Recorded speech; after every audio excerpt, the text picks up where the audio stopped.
Again on 3995 on shortwave, 75 meters. The difference between the open dipole, 10 meters above the ground, and the loop from MFJ1886. And there's a difference between the signal strength. This is the loop. And now switching again to the open dipole. This is the open dipole. This is the loop. The MFJ. This is the open dipole. And this is the loop.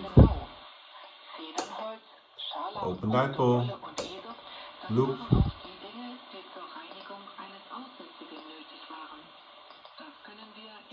Open dipole.